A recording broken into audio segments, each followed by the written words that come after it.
He woke up face down in the snow. His mouth was full of icy grit with a metallic taste. His body wouldn't obey him.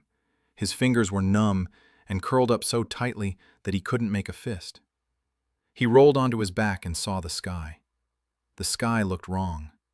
The sun hung low over the horizon and shone dimly, like a flashlight with a dead battery. Daniel Reed blinked, then again. The sun hadn't changed. He tried to remember. Alaska, training exercise, an avalanche, a white wall of snow rushing toward him faster than he could think, a scream behind him. Then silence. He raised his hand and looked at it. The hand was someone else's, thinner than his own, younger. His fingers were curled into fists, black dirt caked under his fingernails. He sat up abruptly and was immediately overcome by nausea. His stomach was empty. His head was spinning. A bucket of frozen water and a broken-off piece of an axe with a split handle lay nearby. Dan looked himself over. A thin body, about 19 years old. A thin shirt made of coarse fabric. Pants patched in 3 places. Bandages on his legs and something resembling leather gaiters. He touched his face. His cheekbones were sharp. No stubble. This wasn't his face. A girl of about 12 walked by. She was dragging an armful of thin branches and looked at him indifferently, as if he were dead, as if he were something familiar and uninteresting. Dan opened his mouth to ask her a question, but the girl had already turned behind a snowdrift and disappeared. He remained sitting in the snow. His brain was working. His brain was always working. It was the only thing he had left. He took a breath. The air was cold, 25 below, or thereabouts. The wind was coming from the northeast, light, 3 meters per second. The smell of salt. The sea was close. And something else. Sulfur. A faint smell of sulfur coming from somewhere below. He looked at the ground beneath him. The snow lay in a thick layer, but not uniformly everywhere. About 200 meters to the west was a hollow.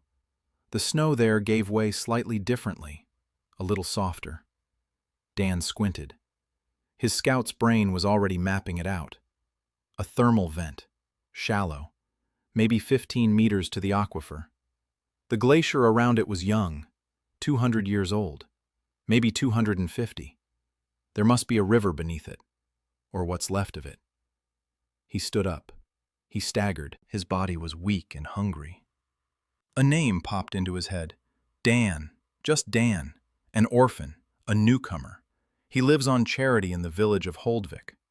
Memories of a stranger's body came back in fragments. Cold nights in the corner of the communal dugout. Beatings. Leftovers after everyone else had eaten. Work from morning until dark. Carry water. Chop wood. Keep quiet. Don't complain. Be thankful they didn't kick you out into the cold. Dan clenched his teeth. All right, reconnaissance of the area. Step 1. Determine the coordinates. There were no coordinates, no GPS, no compass, no map. There was a dim sun 2 hours from the horizon. There was a gray sky. There was snow stretching to the horizon in every direction except the west, where the roofs of low buildings loomed darkly. A village. Holdvik. 13 dugouts buried in snowdrifts. Smoke was rising from some of them. Most of them weren't. Dan headed toward the village. Every step was a struggle. His feet sank knee-deep into the snow. His foot wraps got soaked right away. After walking for 5 minutes, he could no longer feel his toes. A thought flashed through his mind. Damn. I promised Mom I'd call her on Sunday. He stopped. Mom isn't here anymore. Sundays aren't here anymore. There's no phone anymore. There's nothing left. There's snow. There's a stranger's body. There's a village where they put up with him out of pity. And there's the smell of sulfur to the northwest. He kept walking. The village greeted him with silence. People wandered among the dugouts, gray faces, lifeless eyes. A woman at the farthest dugout was scraping ice off the threshold with a wooden shovel. 2 men were hauling a bundle of frozen fish. No one looked at Dan. He was a piece of furniture, a part of the scenery, the kind of person who is fed last and forgotten first. He found a corner for himself in the farthest dugout. A bedding of matted animal hides, a thin blanket, a bowl, empty. Dan sat down on the hides and closed his eyes. A map flashed before his inner eye, translucent, colorful, like a thermal imager, only more complex. The ground beneath him revealed itself in layers. The top layer was frozen solid to a depth of 3 meters. Below that, the temperature was slightly higher. Even deeper, at a depth of 12 meters, was a red spot. Warm. A thermal pocket. Water. Mineralized. Sulfate-rich. The temperature at that depth was about 40 degrees. Dan opened his eyes. The map was still there. It hung at the edge of his vision like an interface in a computer game. Only this wasn't a game. He closed his eyes again. The map revealed more. A hydrological network, frozen riverbeds, the directions of underground currents, everything his scout's brain could read even without it.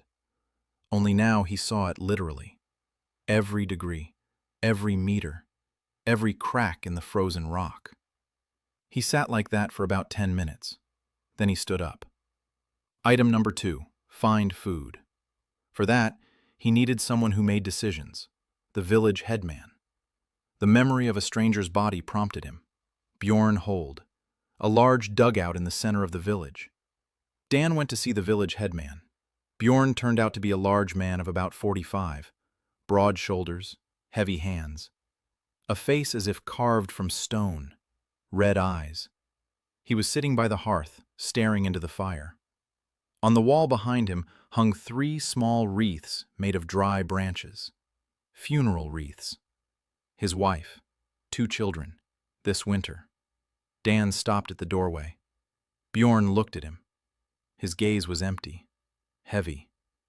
The gaze of a man who had run out of reasons to get up in the morning. Dan spoke up. He asked for a bowl of soup on credit. Bjorn remained silent. Dan continued. He said he needed a shovel and 3 men for 2 days. Bjorn raised an eyebrow. It was the first sign of life on his face during the entire conversation. Dan said that in 2 days there would be hot water in the communal well. Real hot water. If there wasn't, Bjorn could take his rations until spring. Bjorn stared at him for a long time. Then he snorted. Then he said that the orphan who'd just arrived must have completely lost his mind. Then he stood up and poured him a bowl of soup. Watery, murky, with chunks of something that had once been fish. Dan drank it down in 4 gulps. It was the best meal of his life, of both his lives. The next morning began in darkness. In the north, the sun rose for 2 hours, yet never rose higher than a fist above the horizon. Dan woke up from the cold. Overnight, his breath had frosted the blanket. He got up. His whole body ached. The muscles of this strange body felt weak and unfamiliar. It was as if he'd switched from an SUV to a rusty bicycle. Bjorn had kept his word. 3 men were standing at the entrance to the village elder's dugout. A burly man in his 30s named Gunnar, a wiry, one-eyed old man named Eirik, and a young guy named Thorvin, the blacksmith's son. Broad-shouldered, but with a look on his face as if he'd been forced to clean out the outhouse. They looked at Dan without any enthusiasm. A newcomer and an orphan was setting out to find warm water in the permafrost. What a joke. Dan didn't bother to explain. Explanations were worthless in the north. Only results mattered here. He led them northwest, to that hollow with the sinking snow. 200 meters from the village. The villagers gave that place a wide berth. Steam sometimes rose from cracks in the ground. It smelled like rotten eggs. The locals considered it the breath of the dead, a cursed place. Dan stood at the edge of the hollow and activated his internal map. The thermal topography unfolded before his eyes. The red spot was right beneath him. A large one. 20 meters in diameter at a depth of 15 meters. An aquifer. Temperature, 42 degrees. High mineralization, but not critical. It's not drinkable, but it'll work for heating and watering after it settles. He walked along the hollow. He found the spot where the thermal pocket was closest to the surface, 11 meters. The rock is thinner here. A crack in the basalt runs almost vertically downward. If he drills in the right spot at the right angle, he could break through in 2 days. Dan laid out 6 stones in a circle. He marked the center. He indicated the drilling angle, about 70 degrees to the horizon, not vertical. We had to hit the crack and follow it. Gunnar looked at the stones, then at Dan, then spat into the snow and grabbed the pickaxe. The work began. It took 2 hours to dig the first meter. The frozen ground was hard to break through. The crowbar rang with each blow. Torvin struck with fury. His anger at the futile labor gave him strength. Eirik worked silently and methodically. The old man knew how to conserve his strength. Dan worked alongside everyone else. His hands were weaker, but he didn't stop. His blisters burst after an hour. The blood on the handle froze and stuck to his palms. He paid no attention to it. Things had been worse in the army. Although in the army, they had gloves. By noon, they had dug down 2 meters. The soil had become slightly softer, warmer. Dan checked the map. They were heading in the right direction. The crack in the basalt was nearby. Another meter, and they'd reach it. Bjorn came over to watch. He stood at the edge of the pit with his arms crossed. His face was inscrutable. About 10 people had gathered behind him. Spectators. There wasn't much entertainment in the village. Some outsider fool was digging up this damned earth. Fun. By evening, they had dug down 4 meters. Torvin was the first to run out of steam. He sat down on the edge of the pit and said it was pointless, that there was nothing here, that they were wasting energy they didn't have to spare. Dan didn't argue. He just kept digging. Gunnar looked at Dan. He looked at Torvin. Then, without a word, he picked up the crowbar and climbed down into the pit. Eirik smirked with his one eye and followed suit. Torvin cursed. He stood there for a minute. Then he climbed down too. They spent the night by the campfire next to the pit. Dan didn't sleep. He lay on his back and stared at the sky. The stars were unfamiliar. Not a single familiar constellation. No Big Dipper, no North Star. A different sky. A different world. He closed his eyes and saw the map. The thermal pocket pulsed red. It was waiting. Morning of the second day. 5 meters. 6. The rock had become easier to break through. The crack in the basalt was exactly where the system had indicated. The chisel slid into it like a knife through butter. Dan ordered them to strike at an angle, to widen the crack, not vertically, but diagonally, down and slightly south. Torvin had stopped cursing. He was striking in silence. His face was wet with sweat. 7 meters. 8. The soil felt warm to the touch. Gunnar was the first to notice. He stopped. He placed his palm on the wall of the pit. He looked at Dan.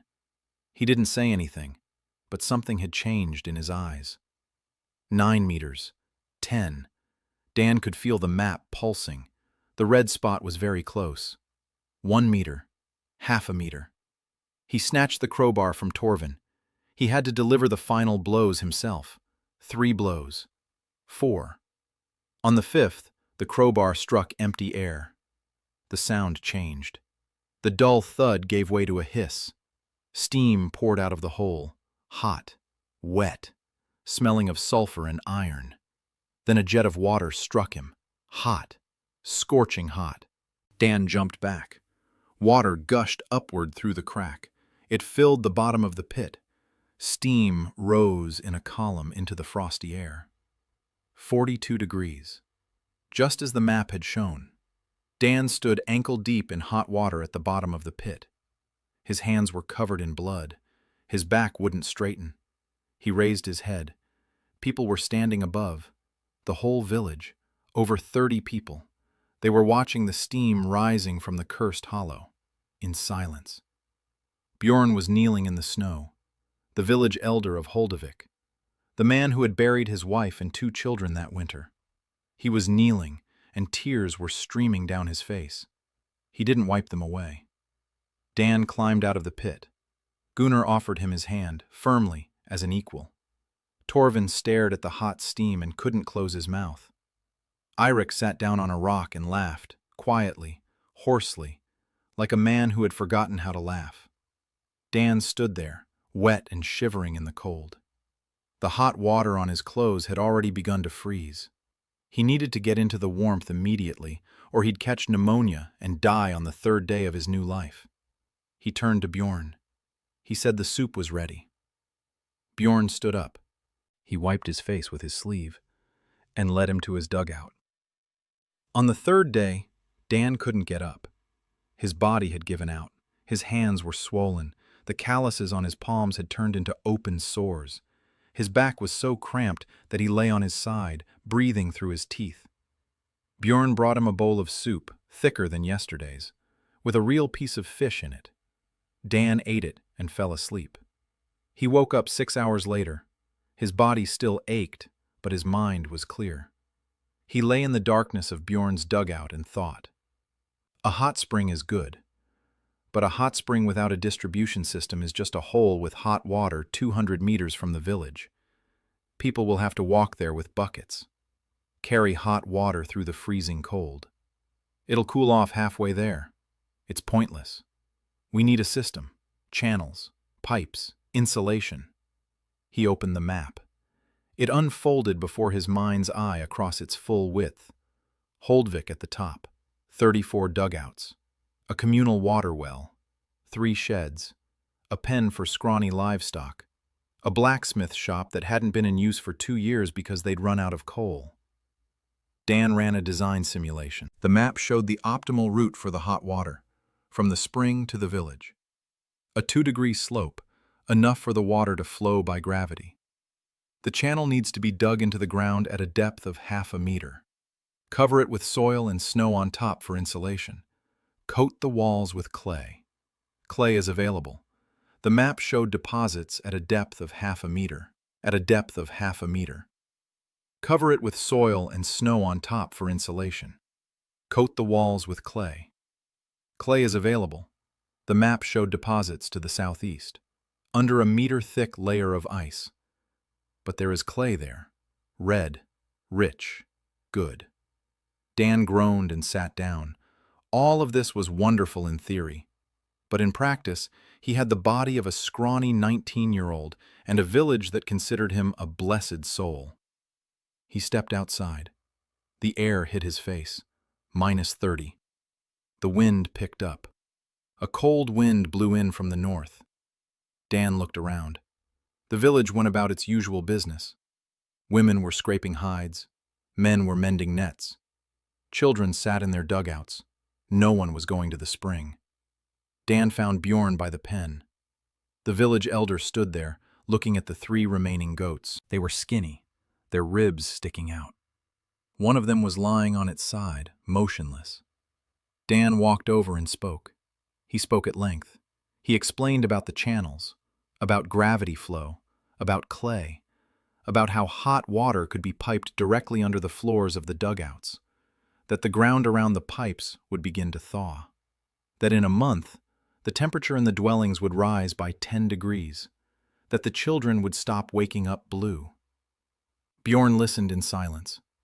Then he asked how a stranger and an orphan knew such things. Dan said his father had taught him. Bjorn snorted. Everyone knew Dan didn't have a father, but Bjorn didn't press the issue. He asked how many people were needed. Dan said 10. For 10 days. Bjorn shook his head. 10 people was a third of the village's workforce. 10 days without hunting or gathering firewood. If the calculation was wrong, the village would pay for it with starvation. Dan understood that. Every mistake had a price, a real one, measured in human lives. He looked Bjorn in the eye and said he wouldn't make a mistake. Bjorn was silent. Then he nodded. The work began the next morning. 10 people. 5 men and 5 women. Bjorn sent everyone he could. Gunnar came on his own. Torvin came because Gunnar had come. Eirik came because he was curious. 3 women came because Astrid came. Dan saw her for the first time that day. Bjorn's daughter, 19 years old. A dark blonde braid that reached below her waist. A straight back. Hands calloused from endless work. She didn't smile. She never smiled. Dan later realized why. She didn't have time for it. Since she was 12, she'd shouldered the entire burden of the village's daily life.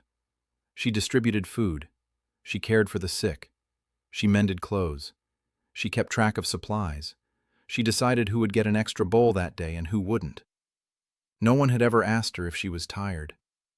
Astrid came and picked up a shovel. Without a word, no questions asked. She glanced briefly at Dan, appraisingly, and began to dig. Dan had mapped out the canal's route. 200 meters from the spring to the village, with a branch leading to a group of dugouts every 20 meters. The canal was a palm's width wide and half a meter deep. The walls were to be coated with 2 layers of clay. Let the first layer set, then the second. Cover with soil and tamp it down. The work was hellish. The frozen ground wouldn't yield to the shovels. We had to chip away at it with a crowbar and then shovel it out. Our hands went numb after half an hour. People took turns. Dan didn't take a break. He worked all day. Astrid did too. They didn't talk. They just dug side by side. By evening on the first day, they dug 40 meters. They found the clay the next day. Dan led the 3 of them southeast. The map hadn't lied. Under a meter of ice lay a layer of rich, reddish clay. They filled 12 sacks and hauled them to the canal. Dan showed them how to mix it. Clay with hot water from the spring. Knead until smooth. Coat the canal walls while the clay is still warm. In the cold, it would set in an hour. It would become as hard as stone. Water wouldn't pass through it. By the end of the 5th day, the canal had reached the first group of dugouts. Dan opened the valve at the spring. Hot water began to flow through the channel, slowly, steaming in the cold. It reached the first branch and turned toward Eirik's dugout. The old man was standing inside, waiting. 20 minutes later, he came out. His expression was strange. He said the floor was warm, just warm, for the first time in 40 years of living in Holdvik. 2 women from the neighboring dugout came over to touch it. They touched it. One of them started crying. Dan stood outside, freezing. An inner voice muttered, "The warm floor project has been commissioned. 1 of 34. 33 left. Estimated time remaining with current resources, 18 days. Astrid walked over to him. She held out a piece of dried meat, tough as a shoe sole. Dan took it. He chewed for a long time. Astrid stood nearby, watching the steam rising from the canal. Then she said her father had been right not to kick him out. She turned and walked away. Dan watched her go. The first compliment in 3 days, or in 29 years, depending on how you count it. On the 10th day after waking up, Dan finished the main branch of the canal. Hot water flowed to 20 of the 34 dugouts. The rest were too far away on the western outskirts. They would require a separate branch line and another 3 days of work. Dan decided those 3 days could wait, because the village had a problem more serious than cold floors: food. Holdvik's supplies were running out. Bjorn showed him the communal storeroom.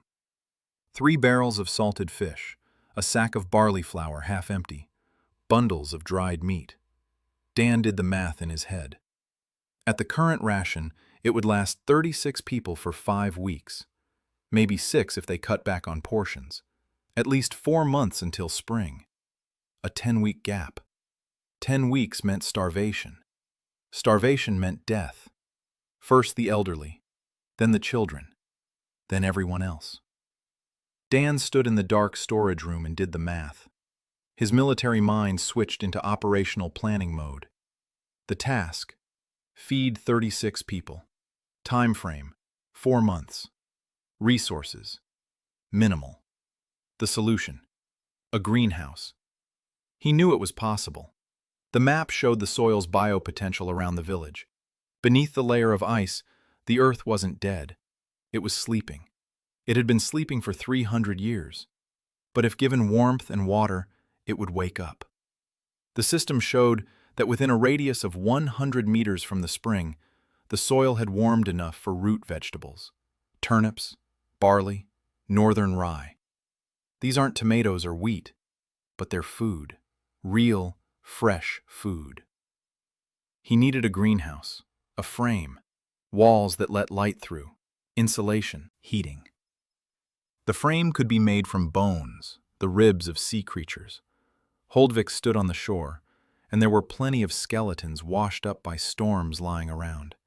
Large, curved bones, lightweight, sturdy. Walls. That was trickier. There was no glass, and there was nowhere to get any. Dan thought about it for 2 days. Then he found a solution: oiled canvas. In the village there was a woman named Irma, an old woman of about 60, sturdy and mean. She sewed sails for fishing boats out of coarse canvas oiled with seal blubber. The fabric turned out to be semi-transparent. It let light through worse than glass, but it did let it through, and it didn't tear in the wind. Dan went to see Irma. The old woman looked at him as if he were a cockroach. She didn't believe in warm water, and she didn't believe in these orphaned newcomers who talked too much. Dan didn't try to convince her. He asked how much fabric she could make in 2 weeks. Irma said 4 pieces, each 2 by 3 meters. Dan asked what she wanted in return for the work. Irma said she wanted heated floors like Irix, and a window, facing east. She loves the morning light. Dan nodded. He made a mental note. Project Granny with Axe. High priority. Her mood is still unfriendly, but contact has been established. Construction of the greenhouse began on the 12th day. Dan sent Gunnar and Torvin to collect bones on the coast. They returned a day later with a sled full of ribs and vertebrae. Dan marked out the site. 20 square meters. Small. But it'll do for a start. Right next to the spring. Warm water will be fed directly into the garden beds via a branch of the canal. The frame was erected in 2 days. They stuck the sea creature's ribs into the ground in arcs. They tied them together at the top with tendons.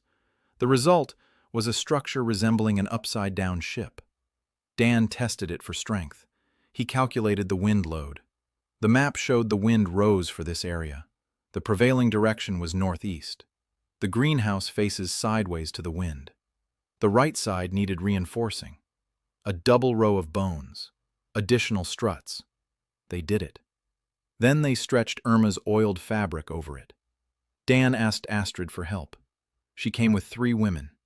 They worked silently and quickly. They secured the fabric to the frame with cords made of tendons. Dan showed them where to pull tighter and where to leave some slack so the wind wouldn't tear it. Astrid remembered everything on the first try. She never asked for clarification. She just did it. Dan caught himself thinking that working with her was easy, like with a good partner in a reconnaissance team, only without radios and without MREs.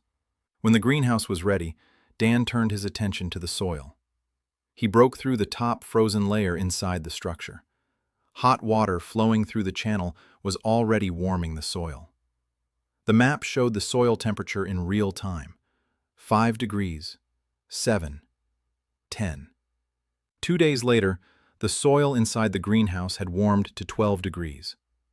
Dan crouched down and scooped up a handful of soil. Loose, moist, dark, alive. 300 years under the ice, and still alive. He brought it to his nose.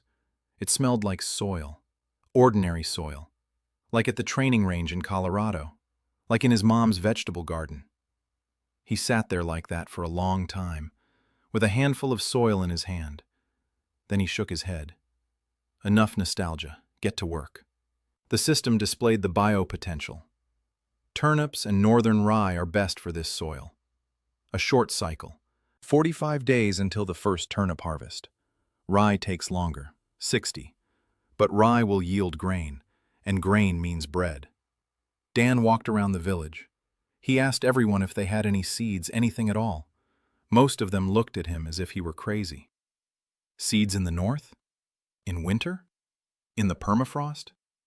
Old Irma had a handful of turnip seeds. She kept them in a leather pouch around her neck, a reminder of the days when things still grew up north. Her grandmother had passed them down to her mother, who had passed them down to her. Irma had never planted them. Why bother? Nothing would grow. Dan asked for the seeds. Irma was silent for a long time. Then she took the pouch off her neck and handed it to him. Her hands were trembling. Dan took the pouch carefully. Inside were about 20 grams of tiny brown seeds. 20 grams of hope. He returned to the greenhouse. He loosened the soil with his hands. He made furrows. He sowed the seeds. He watered them with warm water from the canal. He covered the greenhouse entrance with an oiled cloth. It was warm inside, 15 degrees. Outside the walls, the wind howled and a blizzard raged. Inside, it smelled of damp earth and the mustiness of water. Dan sat down on the ground in the greenhouse and leaned his back against a wooden arch. He was exhausted to the point of collapse. His hands were shaking, his eyes were drooping, but he was smiling. Not out of joy, because his mind was working, because the plan was coming together. Turnips in 45 days. If the seeds take root, if the temperature holds, if the wind doesn't tear the cloth. If. Too many ifs, but there were no other options. He closed his eyes. A map flashed before his inner eye. Thermal topography, green and red layers, groundwater, wind corridors, and a small orange dot in the center. The greenhouse. The first greenhouse in the north in 300 years.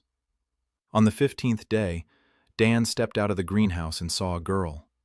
She was standing 30 meters away, motionless, like a pillar, thin, wiry. Her black hair was cut short, a short bow in her right hand, a knife at her belt. Dressed in animal skins laced with straps, her legs were wrapped in rags.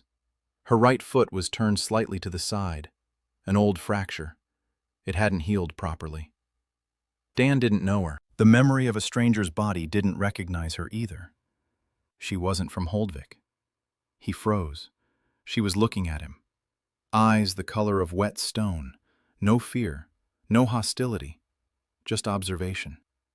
Like a wolf looking at an unfamiliar object, trying to figure out if it's dangerous or not.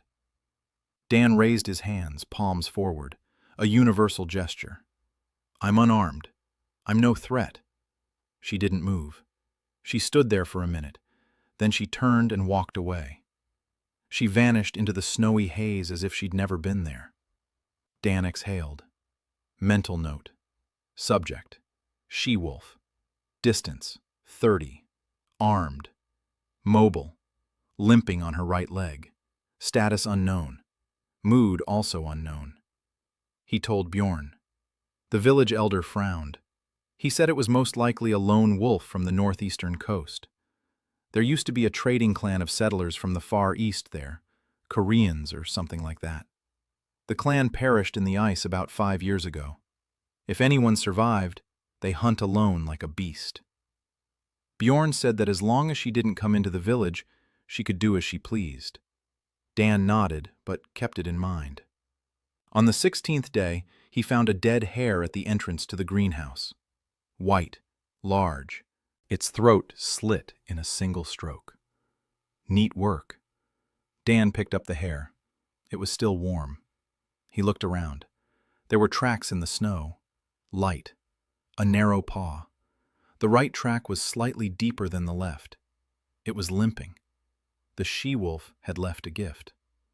Or a bribe. Or a test. Dan took the hare to Astrid. He told her he'd found it by the greenhouse. Astrid looked at him, and then at the hare. She didn't say anything. They butchered the hare and boiled it in the communal pot. Dan insisted that some of the meat be left in a bowl at the entrance to the greenhouse. In the morning, the bowl was empty. On the 17th day, Una came on her own. She simply walked up and sat down 10 meters from the greenhouse. Dan was working inside. He was checking the sprouts. The turnip had sprouted. Tiny green dots in the dark soil. 5 days after sowing. Quick. Faster than he'd expected. The warm, mineral-rich water and the soil's 300-year rest had done their job. The earth was hungry. The earth wanted to bear fruit. Dan stepped outside. Yuna was sitting in the snow. She was looking at the greenhouse, at the steam rising from the channels, at the people walking between the dugouts. There had been more activity in the village over the past few days. More voices. People had come to life. The warmth was doing its job. Dan sat down 5 meters away from her, not closer. He didn't want to overwhelm her. That's how it is with wild animals. Give them space. Give them a choice. They'll come on their own, or they won't. He sat in silence. She sat in silence. The wind blew from the north. About 10 minutes later, Yuna spoke. Her voice was soft, hoarse from lack of use. She asked what was growing in that thing made of bones. Dan said it was a turnip. Yuna was silent for a moment. Then she asked what a turnip was. Dan blinked. She didn't know what a turnip was. She was 17 years old and had never eaten a fresh vegetable in her life. She had never seen a plant grow. She was born and raised in a world where food was frozen meat and dried fish. Dan explained. A root vegetable. It grows in the ground, round, yellow. You can eat it raw, you can boil it, you can bake it in ashes. Yuna listened. Her face was expressionless. Only her eyes narrowed slightly. She was trying to picture it.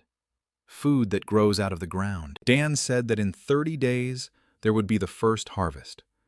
If she wanted, she could come and watch. Yuna stood up. She didn't say a word. She left. The next morning, 2 hares and a partridge lay by the greenhouse. Dan smiled. Contact had been made. Yuna began coming every day. She would sit by the greenhouse. She watched in silence. Sometimes she would go hunting and return with her catch. Hares, partridges. Once she brought back a fox. She didn't talk to the people in the village. She gave them a wide berth. If anyone got too close, her hand would go to her knife. Automatically. Not out of malice. A reflex. 5 years alone. 5 years in survival mode. Her body had gotten used to it. Dan didn't pressure her. He didn't ask questions. He just left her a bowl of hot soup at the entrance to the greenhouse every day. After a week, she started eating without hiding. She sat in plain sight and ate. Slowly. Without taking her eyes off the village. She watched everyone. Every movement. Dan noticed something. Her limp got worse toward evening. Her right ankle swelled from the strain. An old fracture. It hadn't healed properly. It hurt. Every step. Every day. For years. He didn't say anything. He thought. Between checking the sprouts and calculating the second channel, he thought about the boots. On the 20th day, progress accelerated. The channel reached the western edge. All 34 dugouts now had heated floors. Irma got her window facing east. Dan cut it out himself. The frame was made of driftwood. He inserted a piece of oiled cloth, thin, almost transparent. The morning sunlight filtered through it in a murky gold. Irma stood by the window and said nothing. Then she turned to Dan. Then she reached into the chest and pulled out another little bag of seeds. Barley. She'd been saving the barley, too. She didn't speak. She waited. She wanted to be sure. Dan took the pouch and nodded. Target. Grandma with an axe. Status updated. Mood. Cautiously friendly. Trust level increased. On the 22nd day, Dan noticed that the turnip sprouts had grown 10 centimeters. The leaves were sturdy, dark green. The root vegetables had begun to form. The map displayed real-time biopotential. Everything was going according to schedule, even a little faster. The soil was fertile. After 300 years of slumber, It was eager to bear fruit, as if making up for lost time. Dan planted barley in the second plot. Then he sat down and thought, 20 square meters isn't enough. That might feed 10 people, not 36. He needed to expand, triple it, quadruple it. He needed more framework material, more fabric, more seeds. There was nowhere to get seeds. He looked around. Yuna was sitting in her usual spot. Dan looked at her and suddenly asked if she knew of any places along the coast where anything. Yuna thought for a moment. Then she said that on the southern shore of the cape there were cliffs where seagulls nested. Moss grew on the cliffs, and some kind of grass with tiny seeds. She had eaten that grass when there was no meat, bitter but not poisonous. Dan stood up. He asked her to show him. Yuna looked at him for a long time. Then she stood up and walked away, without looking back. Dan followed her. They walked for 2 hours south along the shore. Yuna walked quickly despite her limp. Dan could barely keep up. The orphan's body was weak. His feet kept slipping on the icy rocks. Yuna never once turned around to check if he was following. Or maybe she did, but he didn't notice. The cliffs turned out to be seagull colonies, white with droppings from top to bottom. And there, among the rocks, grass was growing. Dan crouched down. He looked around. He opened the map. The system identified it: wild northern barley. A degenerate variety, small-grained, but alive. Average biopotential. With proper care, it could be restored to normal size in 3 or 4 generations of selective breeding. And then there was the bird droppings. Tons of bird droppings on these rocks. The best nitrogen fertilizer in the world. Free. Right under our feet. Dan stood on the icy rock amid the cries of seagulls and the stench of droppings, and he laughed. Yuna stood next to him and looked at him as if he were crazy. Dan told her she'd just saved the village. Yuna silently turned away. But the tips of her ears had turned red, and Dan could have sworn it wasn't from the wind. They gathered 2 sacks of grain and a sack of droppings. Yuna carried 2. Dan carried 1. She didn't offer to help, and he didn't ask.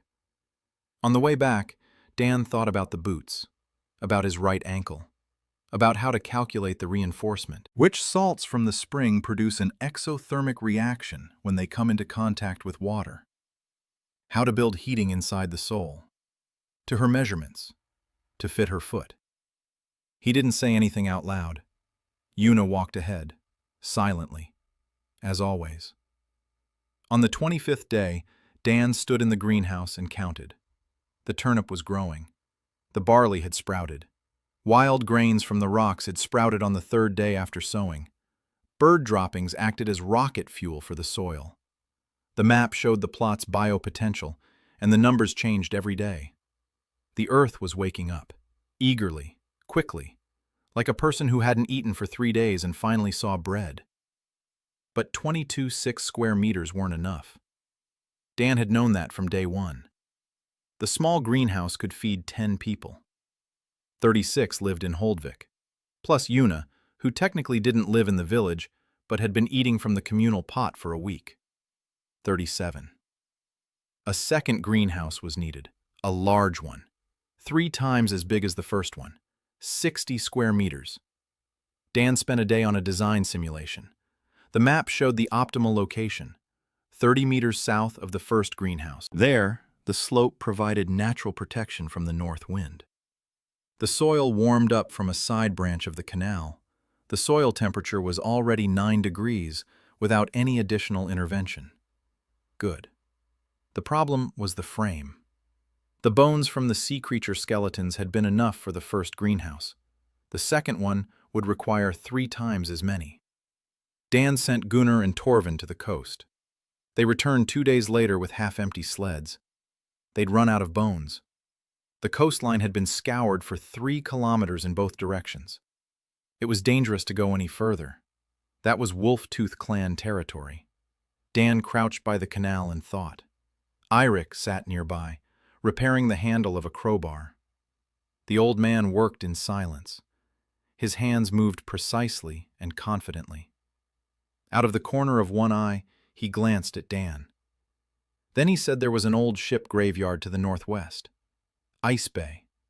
50 years ago, 3 southern merchant ships had become trapped in the ice there. The crews perished. The ships froze solid. Wood, planks, beams, nails, maybe even glass if we're lucky. Dan looked at Eric. He asked how far it was. Eric said half a day's journey north through territory that belongs to no one. At least, not yet. Dan looked at the map. The route was clear. Ground temperature, snow cover, areas prone to avalanches. One dangerous spot on the pass through the coastal range, a snow cornice. If they set out in the morning before the sun had warmed the southern slope, it would be safe. He assembled the group, 5 people, Gunnar, Torvin, Eric, and 2 young men whose names Dan had only learned yesterday. Haken and Sigurd. Brothers. Quiet, hard-working guys in their 20s. Una went on her own. She didn't ask. She just fell into line as they were leaving the village. Dan didn't object. You can never have too many scouts in a group. They walked for 6 hours. Una was in front, silent, reading the tracks in the snow. Dan was behind her. He was following the map in his head. The thermal topography changed with every kilometer. The farther from the source, the deeper the ground froze. The deadlier it became. At the pass, Dan stopped the group. A snow cornice hung over the trail, tons of compressed snow. One loud sound and it would be over. Potential avalanche at 12 o'clock. Distance, 40 meters. Status, dormant. Do not disturb. He gestured for silence. They crossed one by one, on tiptoes, quickly. Una went first. She checked the trail beyond the cornice. She returned and nodded. Clear. A ship graveyard opened up beyond the pass. 3 vessels frozen into the ice of the bay, tilted, half-ruined, masts broken, hulls crushed by the ice. But there was wood. Lots of wood. Planking, bulkheads, deck beams. Dan walked around the nearest ship. A southern-built vessel. Oak, dense, heavy. The frost had preserved it perfectly. No rot, no worms. 50 years in the ice, and the wood was as good as new. He peered inside through a gap in the hull. The hold was cluttered. Bales of decayed fabric, barrels, crates. Dan climbed inside. He found 3 crates of nails, iron ones, rusty but sturdy. Up north, iron was valued higher than silver. 3 crates of nails, that was a fortune. In the far corner of the hold, under the debris of a bulkhead, he found something else. Glass. 4 panes of window glass in a wooden frame, packed with straw. 3 were broken. 1 was intact, thin, slightly cloudy, but intact. Dan held it in his hands and felt like a man who'd found a diamond in a garbage heap. 1 pane of glass would be enough for a window in the infirmary, or for a workshop, or for something that didn't exist yet, but would. They worked all day. They stripped the planking from the nearest ship. They tore out the planks. They stacked them on a sled. Gunnar worked like a machine. Torvin kept up. Something had changed in the young man over the past few weeks. He'd stopped grumbling. He'd stopped asking, why? He just worked. Dan noticed but didn't comment. People change when they see results, when they see that their efforts aren't wasted. Torvin saw the warm floors. He saw the sprouts in the greenhouse. He saw his mother sleep through the night for the first time this winter without waking up from the cold. That was enough. By evening, they had loaded 2 sleds, planks, beams, nails, a sheet of glass, a coil of rope, a piece of canvas, 2 bronze hinges, an axe with an intact handle. Dan made a mental inventory. A 6-hour one-way logistical haul. A bit too far for regular trips.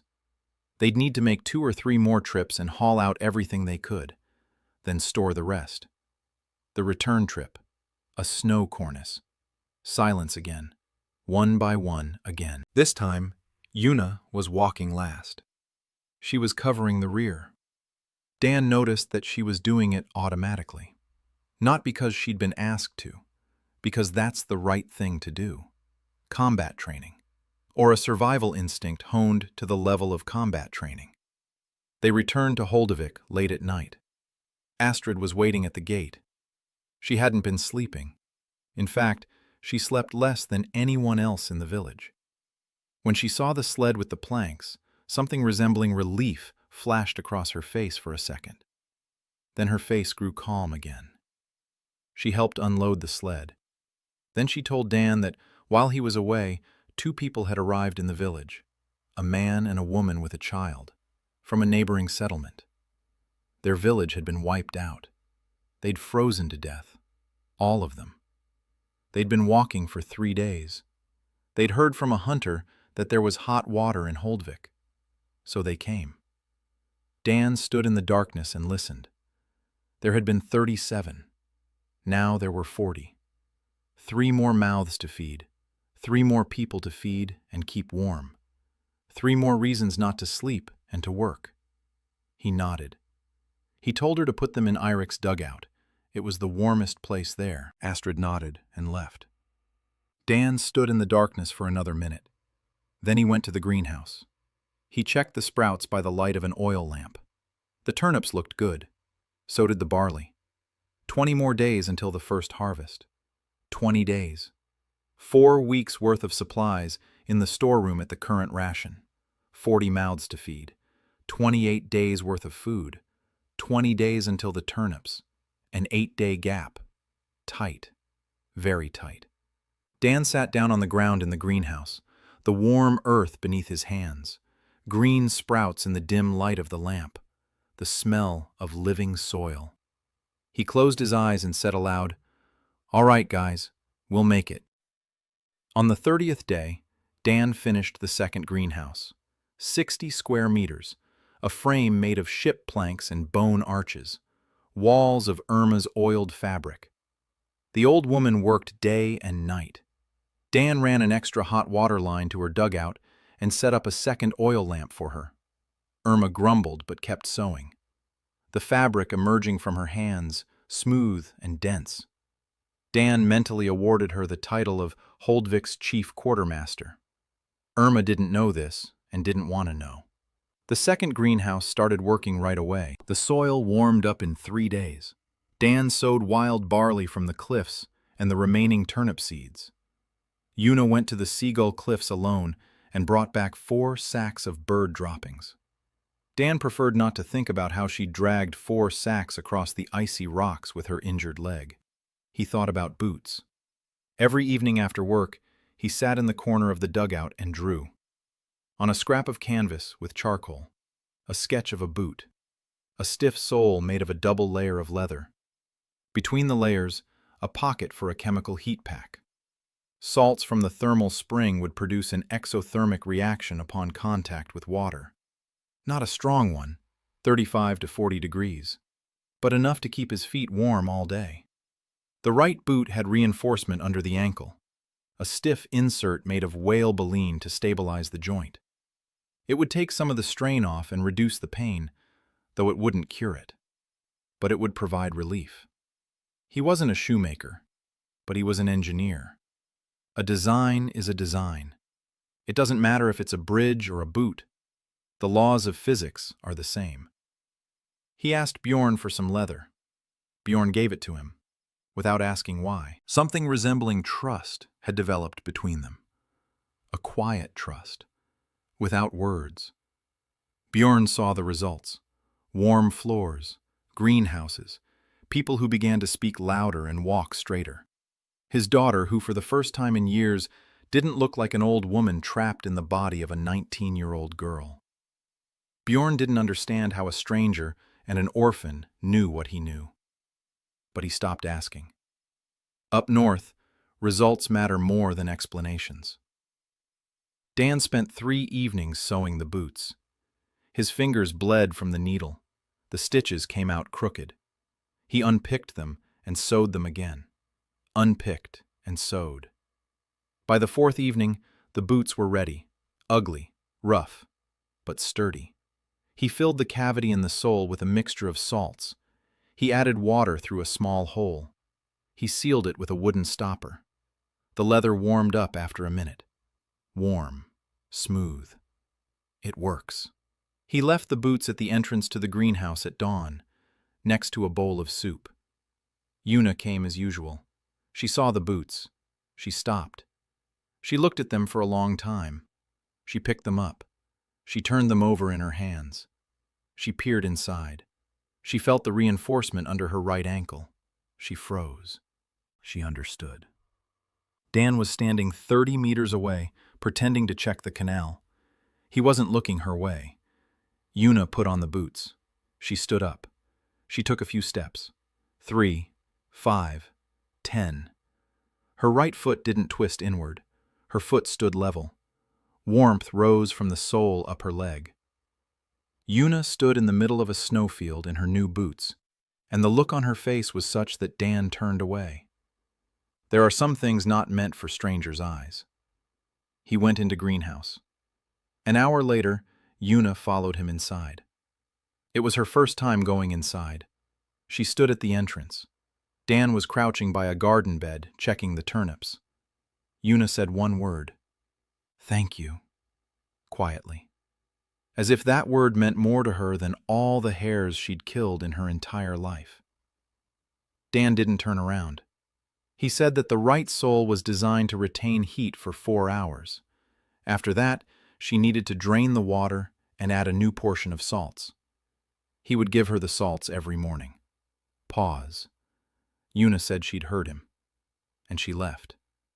That night, Yuna slept in the village for the first time. Not in a dugout, under the awning by the greenhouse, wrapped in a pelt, but in the village, among people, with a knife in her hand.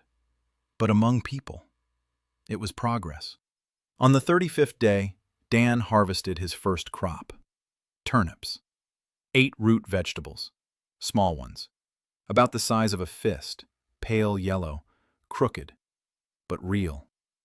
He pulled them out of the ground one by one, shook the dirt off, laid them in a row on a wooden board. 8 of them. Holdvik's first harvest in 300 years. The first harvest in the entire north in 300 years.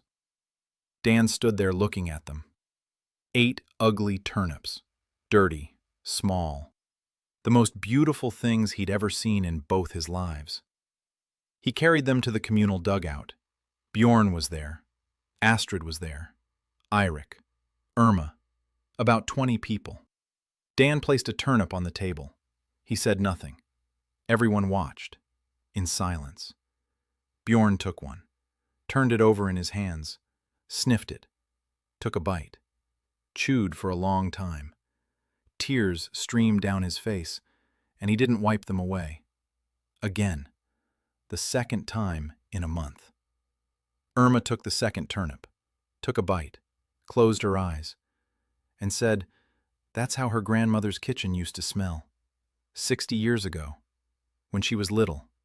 When people up north still remembered what a vegetable garden was. They divided the turnip among everyone. A piece for everyone, a small one, 40 people, 8 turnips, 1 slice for each person. Dan got his piece last. Tough, slightly bitter, watery. Far from ideal, but it was food. Grown from the ground, up north, in winter, in the middle of the permafrost. He chewed and thought. 8 was a start. In 2 weeks there would be 30, in a month 100. In 2 months, when the second greenhouse yielded a harvest, there would be enough for everyone, if nothing bad happened. But in the north, something bad always happens. On the 38th day, the Wolf's Tooth clan arrived. Dan had been expecting this. Rumors in the north spread slowly but surely. Hot water in Holdvik, warm floors, greens growing from the ground. To people who were hungry and freezing, it sounded like a fairy tale. And fairy tales in the north attracted 2 kinds of visitors. Those who wanted to ask for help, and those who wanted to take it by force. The Wolf's Tooth clan belonged to the second category. There were 12 of them, sturdy men clad in wolf pelts, armed with axes and spears. Ulf led the way, as broad as a doorway. His red beard was braided into a plate. Around his neck hung a necklace of wolf fangs. He stopped 100 meters from the village and sent one of his men ahead. The messenger delivered Ulf's message. The Wolf's Tooth clan had heard of the miracle in Holdvik. The Wolf's Tooth clan was happy for its neighbors. The Wolf's Tooth clan wants a share. Half the hot water, a third of the harvest, every month. In exchange, the clan will leave the village alone. Bjorn stood at the entrance to his dugout and listened, his face stony, his hands clenched into fists. He turned to Dan, a question in his eyes. Dan had already been thinking. He'd been thinking for 7 days, ever since Gunnar had told him about Wolf's Tooth and their territory. He knew they'd come. The question was, when? Dan had studied the approaches to the village. The map showed everything: thermal topography, hydrology, ice thickness, snow cover, wind direction. He saw the weak spots, and he saw the opportunities. Holdvik stood on a cape, surrounded by the sea on 3 sides. On the 4th side lay the only land approach, a narrow isthmus 100 meters wide, covered in ice. Beneath that ice, the ground was saturated with hot water from the side channels of the thermal spring. Dan spent 3 nights on calculations, then 2 days on preparation. Together with Torvin and Hakon, they dug 4 narrow channels from the main outlet to the isthmus. The channels ran underground, invisible from the surface. At the ends of the channels, Dan installed wooden sluice gates, a simple design. He lifted the gate, and hot water flowed under the ice of the isthmus. 42 degrees. The ice on the isthmus was 20 centimeters thick. The hot water eroded it from below. In 4 hours, the thickness was cut in half. After 6 hours, the ice became dangerous. After 8 hours of continuous flow, the ice turned to slush. 12 armed men in heavy fur coats, on ice 5 centimeters thick. Dan opened the floodgates 6 hours before Wolf's Tooth approached the village. He knew they would come today. Una had spotted their camp last night and returned with a report. Clear, concise. 12 fighters, heading southwest. Estimated time of arrival? Morning. Dan nodded at her then and thought she'd make an excellent scout. Better than many he'd known in his past life. Now Ulf stood on the isthmus, waiting for an answer. Bjorn looked at Dan. Dan said they had to refuse, and to wait. Bjorn went out to meet the messenger. He said that Holdvik wouldn't pay tribute. The messenger returned to Ulf. Ulf laughed, loudly, confidently. Then he waved his hand. 12 warriors moved forward, across the isthmus, toward the village. They went 20 meters, 30. At the 40-meter mark, the first warrior fell through, up to his knee. The ice beneath him cracked and split apart. He cursed and tried to pull his leg out. He sank deeper, up to his waist. The water beneath the ice was warm, not scalding, but shocking after the cold. The second soldier rushed to help. He fell through himself, the third, the fourth. The ice broke beneath them like thin glass. A minute later, 6 of the 12 were floundering waist-deep in the icy slush, in warm, sulphurous water. Their heavy furs were soaked and pulling them down. Their weapons slipped from their wet hands. Ulf stood at the edge of the isthmus. He hadn't fallen through. He was far enough away. But 6 of his men, wet and helpless, were wriggling before him in a slush of ice and hot water. Ridiculous. Pitiful, not scary. Dan stepped forward. He stood on the shore of the isthmus, 30 meters from Ulf. He said that in Holdvik they didn't pay tribute, but in Holdvik they traded. If the Wolf's Tooth clan needed hot water, Dan was ready to discuss an exchange. Meat for heat, hides for seeds, an honest barter, no axes. Ulf looked at his men, wet, shivering. Then he looked at Dan, then at the steam rising from the canals around the village. He was a chieftain, no fool. A fool wouldn't have been able to hold a clan of 40 men in the north. He understood what had happened. A boy from a destitute village had just neutralized half his squad without a single blow. Not with weapons, with hot water. Ulf was silent for a long time. Then he spat. Then he said he'd come tomorrow, alone, to talk. He turned away. His men climbed out of the porridge, wet, angry, but alive. They left. Dan stood there watching them go. His hands were shaking, not from the cold, from the adrenaline. He had just put the lives of 40 men on the line, on an engineering trap, on his calculation of the ice's thickness. If he'd been off by 2 hours, if the ice had been thicker, if Ulf had arrived earlier. Dan exhaled. He hadn't been wrong. Not this time. Bjorn stood behind him, silently. Then he placed his heavy hand on Dan's shoulder and squeezed, firmly, once, and then he walked away. Una stood on the roof of the nearest dugout with a bow in her hands. She had been aiming at Ulf the entire time they were talking. Dan looked at her. Una lowered her bow. Their eyes met. She nodded. He nodded. No words were needed. Ulf arrived the next day, alone, just as he'd promised. That spoke more about him than a necklace of wolf fangs ever could. He'd kept his word. In the north, that meant a great deal. Dan met him at the isthmus. The ice had refrozen overnight. Dan closed the shutters after the clan had left. Hot water couldn't be wasted. They sat down in the communal dugout. Bjorn was nearby. Astrid brought some soup. Thick soup, with chunks of fresh turnip. Ulf took a bowl. He sniffed it. He tasted it. He looked up. There was something new in his eyes. Not a threat, not greed. Amazement. He asked what those white chunks in the soup were. Bjorn said they were turnips.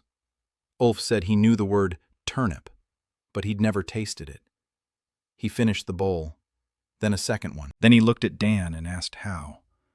Dan explained, briefly, without details that could be stolen. A hot spring, a greenhouse, seeds, warm water in the soil. Ulf listened. His face was inscrutable. Then he asked if Dan could do the same for his village. Dan had been expecting that question. He'd already checked the map. Wolf's Tooth territory was 20 kilometers to the east. The thermal topography showed 2 potential thermal outlets. One was weak, 20 degrees at a depth of 20 meters. Useless. The second was promising, 36 degrees at a depth of 14 meters. Not as good as in Holdvik, but enough for heating and a small greenhouse. Dan said he could do it, but not for free. Ulf narrowed his eyes. He asked the price. Dan said, peace. A formal treaty between Holdvik and the Wolf's Tooth clan. Non-aggression. Free passage through each other's territory. Trade. Meat and hides from Wolf's Tooth. Heat and engineering expertise from Holdvik. No tribute. No raids. Equal partners. Ulf was silent. For a long time. In the north, chieftains didn't form alliances with villages. Villages either paid or they burned.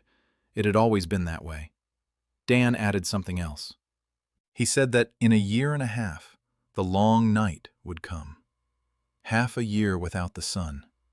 Ulf knew that. Everyone in the north knew that. Dan said that during the last long night, 30 years ago, a third of the North's population had perished. From the cold, from hunger, from disease. Ulf knew that too. His own father hadn't survived that winter. Dan said that this long night might be different. If by the time it began, they had greenhouses, supplies, warm shelters, a heating system. To do that, they'd have to work together. 2 settlements are stronger than 1. 3 are stronger than 2. 5 are stronger than 3. Ulf looked at him. Then he looked at Bjorn. Then at Astrid, who was standing by the wall with her arms crossed, watching. Then back at Dan. He asked how old Dan was. Dan said, 19. Ulf snorted. He said that in his clan there were men who'd lived in the north for 40 years and knew less than this kid. Then he stood up. He held out his hand. Dan shook it, firmly. Ulf said he'd send 5 men in 3 days. To work. To learn. To do whatever Dan told them. In the meantime, he'd send 2 reindeer to Holdvik. Meet. As a gesture of goodwill. He turned and left. Bjorn exhaled. He'd stood there the whole time without breathing. Astrid sat down on a bench and closed her eyes. Dan went outside. Una was waiting on the roof. With a bow. Dan looked at her and said she could come down. Una said she'd known all along it would be fine. But why take the risk? 3 days later, 5 men from Wolf's Tooth, young, strong men, on guard, distrustful. The residents of Holdvik looked at them the same way. Just yesterday, these men had been coming at them with axes. Dan didn't let the tension escalate. He immediately put everyone to work. The people of Holdvik and the Wolf's Tooth men mixed together, digging a canal, hauling planks, and mixing clay. When people work together, they stop being afraid of one another. Their hands are busy. Their bodies grew tired. Anger washed away with their sweat. By evening on the first day, Torvin and one of Ulf's men named Brand were sitting by the campfire, sharing a flask of barley brew. By the end of the week, they were working as a single team. Dan planned an expedition into Wolf's Tooth territory. They needed to find that second thermal vent. 36 degrees at 14 meters. He would go with Gunnar and 2 of Ulf's men. Una would go ahead to scout. Before setting out, he stopped by the greenhouse. The gun had risen 20 centimeters. Green, thick. The turnips yielded a second harvest. 22 root vegetables, larger than the first ones. Dan made a note on the sailcloth. Harvest number 2, 22 pieces. Average weight 300 grams. Total weight 6 6/10 kilograms. Forecast for the third harvest in 20 days, 35 pieces, P plus or minus 5, at the current rate of fertilizer use. Astrid stood behind him, reading over his shoulder. She'd learned to read his notes over the past 2 weeks. She asked few questions. She remembered everything. Dan turned around. She was standing close by. He could see the dark circles under her eyes. She was still sleeping only 4 hours a day. She kept track of supplies. She distributed food. She looked after the sick. Now she was also coordinating the placement of the Ulfa. She was handling everything, as always. Dan told her she needed to get more sleep. Astrid looked at him. She said she'd sleep when everyone was fed. Dan recognized himself in those words. A different life, a different world, the same illness. Keep going until you collapse. Take care of everyone but yourself. He didn't say anything, but mentally he made a note. Project, a room for Astrid. Priority, medium. Medium for now. It'll soon become high.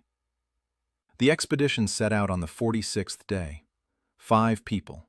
Dan, Gunnar, Brand from the Ulf clan, another wolf tooth named Knut, a quiet guy, about 35 years old.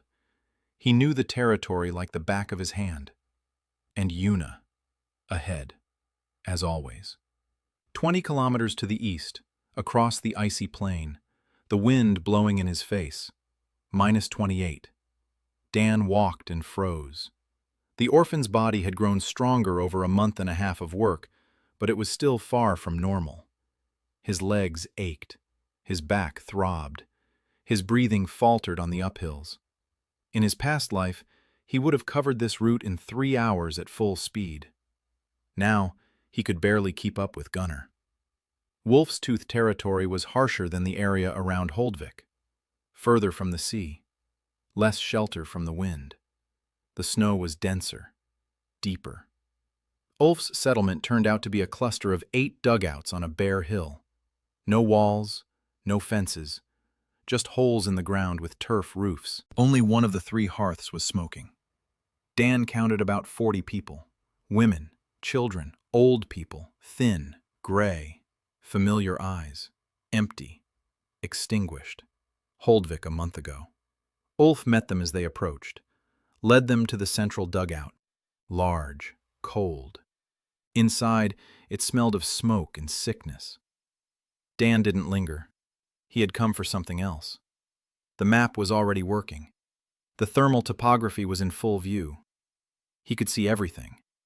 The ground was frozen solid 5 meters deep, slightly warmer below that, even deeper. A thermal pocket. Not where he'd expected it. The map refined the data on the spot. The source had shifted 200 meters north of what he'd seen from Holdvik.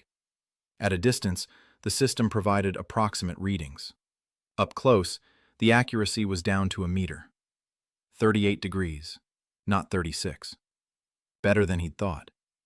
Depth, 13 meters. Dan stepped out of the dugout and headed north. Ulf walked beside him. He was silent. He was waiting. Dan stopped at an unremarkable patch of flat ground. The snow lay thick. Nothing special. No steam. No smell of sulfur. Ulf looked at him doubtfully. Dan said to dig here. 13 meters deep, an angle of 80 degrees. 2 days' work for 4 men. There would be water at the bottom, hot water. Ulf asked how he knew. Dan said he could sense the earth. Ulf looked at him for a long time. Then he nodded and gave the order. 4 of his men grabbed crowbars. They began to strike. Dan worked alongside them. Gunnar, too. Torvin stayed in Holdvik to watch over the greenhouses. Brand and Knut took turns. Una went out to scout the surroundings. She returned 4 hours later. She reported briefly.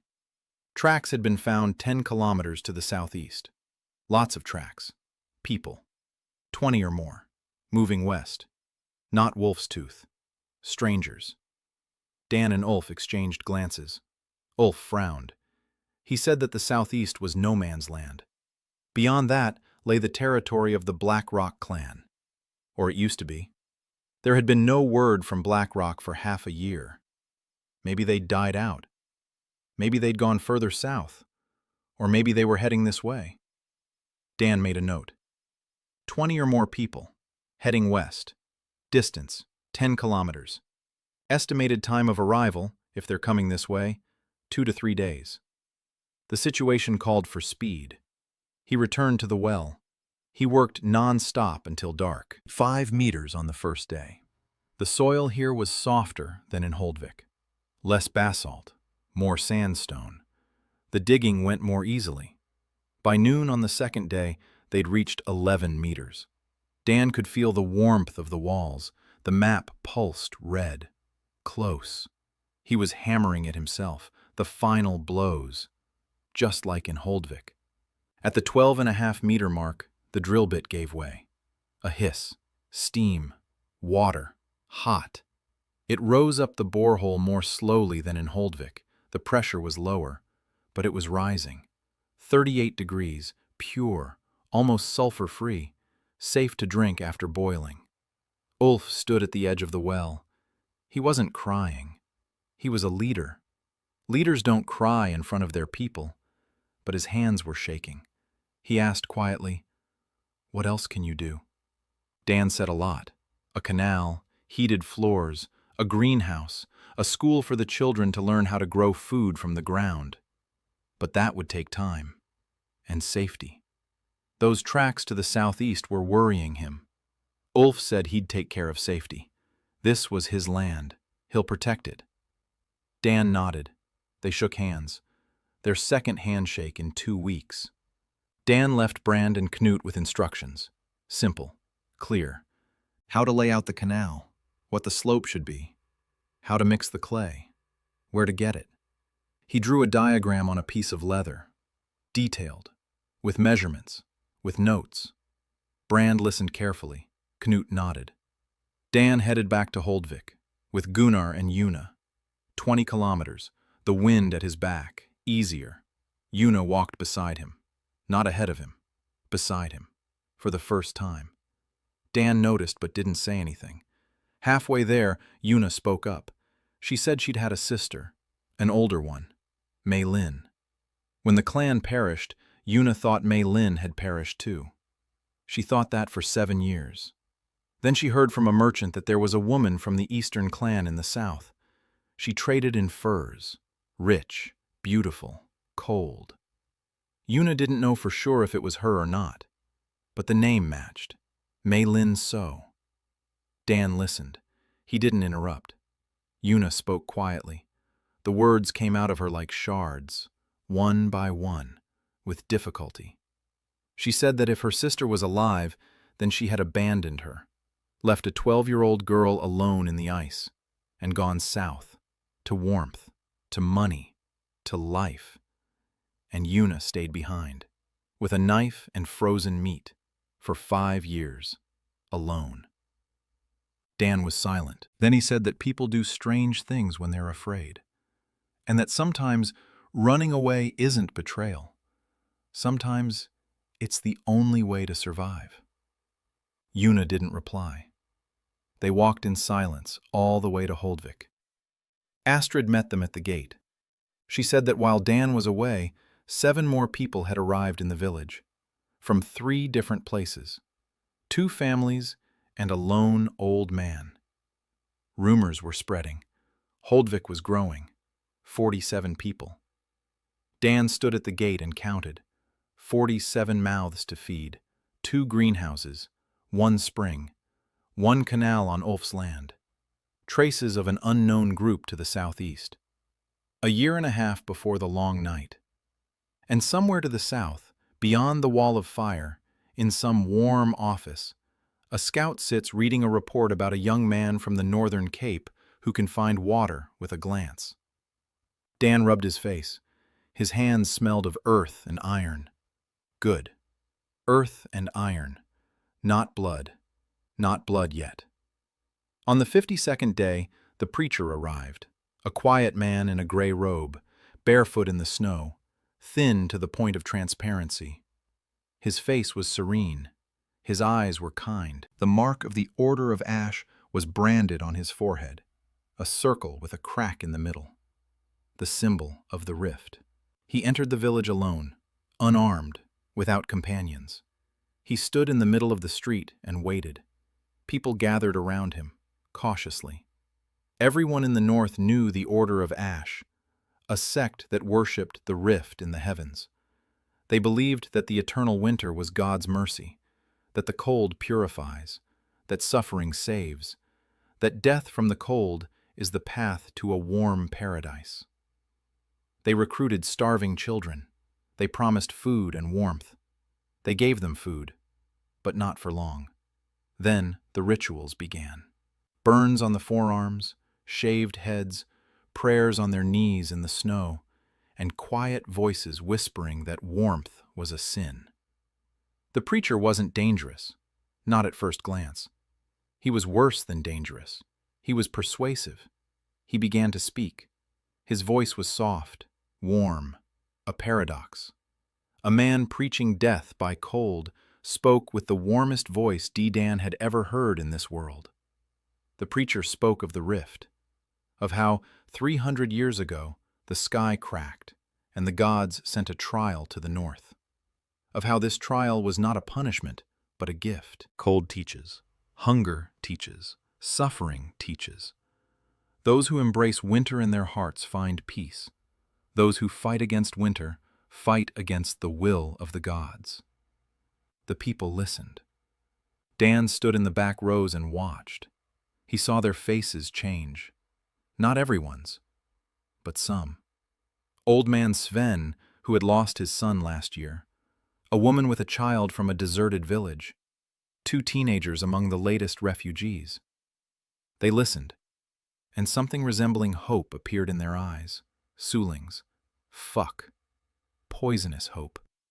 The hope that they could stop fighting, that they could lie down in the snow, close their eyes, and everything would be all right. Dan understood the mechanics of it. He'd seen this in his past life. People on the brink of despair. People who'd been freezing for too long and had lost too much. They're told that suffering has meaning, and they cling to that idea like a drowning man clings to a straw. Because the alternative is to admit that everything is meaningless. and meaninglessness kills faster than the cold. The preacher finished. He bowed.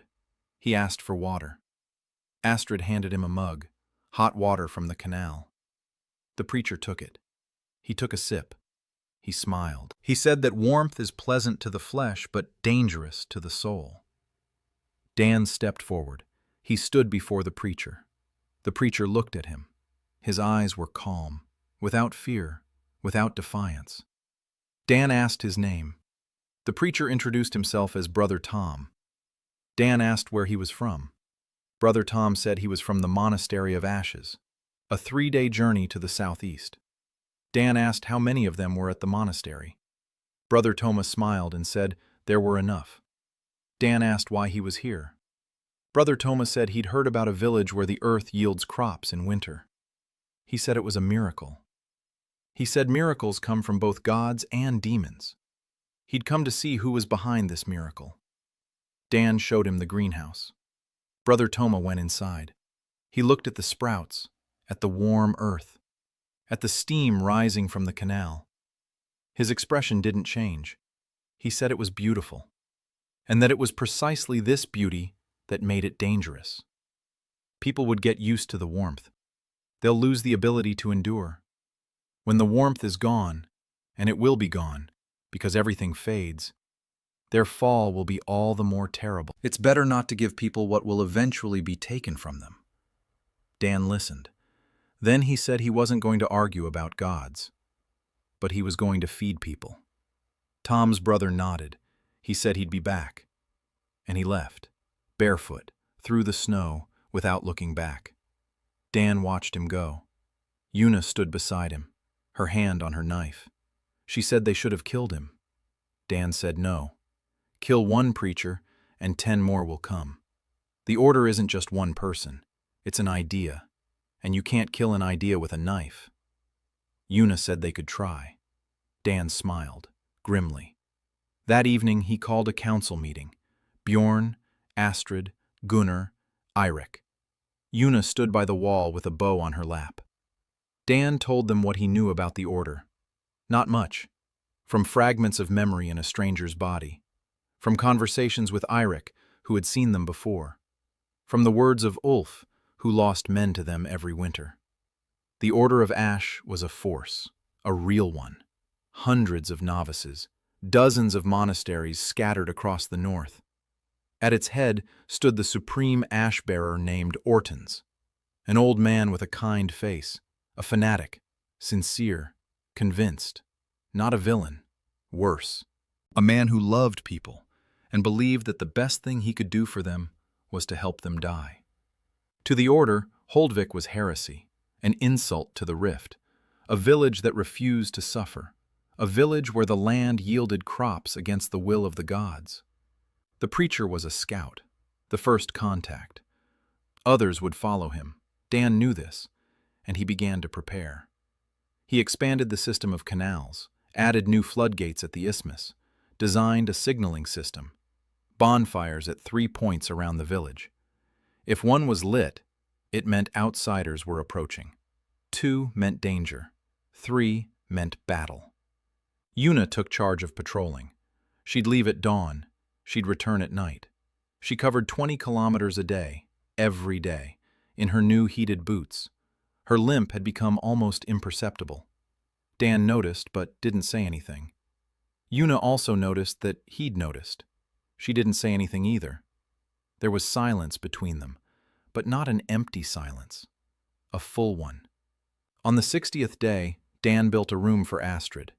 He worked at night, when everyone was asleep. It was an addition to Bjorn's dugout, small, 2 by 3 meters. The walls were made of ship planks. The cracks were caulked with moss and smeared with clay. The floor was double-layered. The bottom layer was stone, the top was planks. A hot water pipe ran between them. A warm floor, always warm. The window faced east, that very pane of glass from the ship, a single pane. He could have put it in the infirmary. He could have put it in the workshop. He could have put it in the community hall. He put it here, because every window in his mind had a name, and this window's name was Astrid.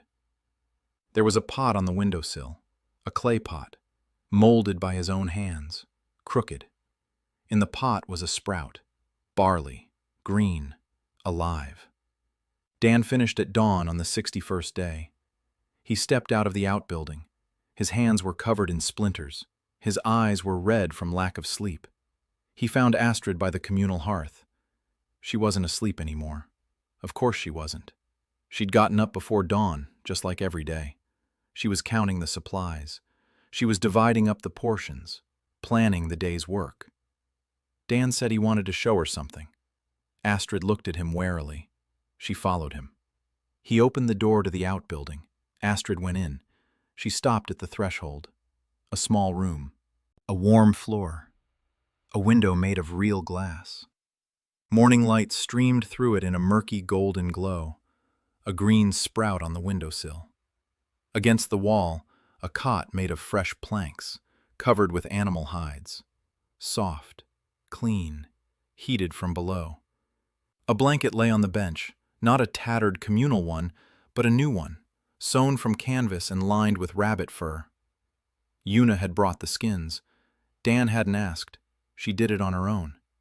Astrid stood in the doorway.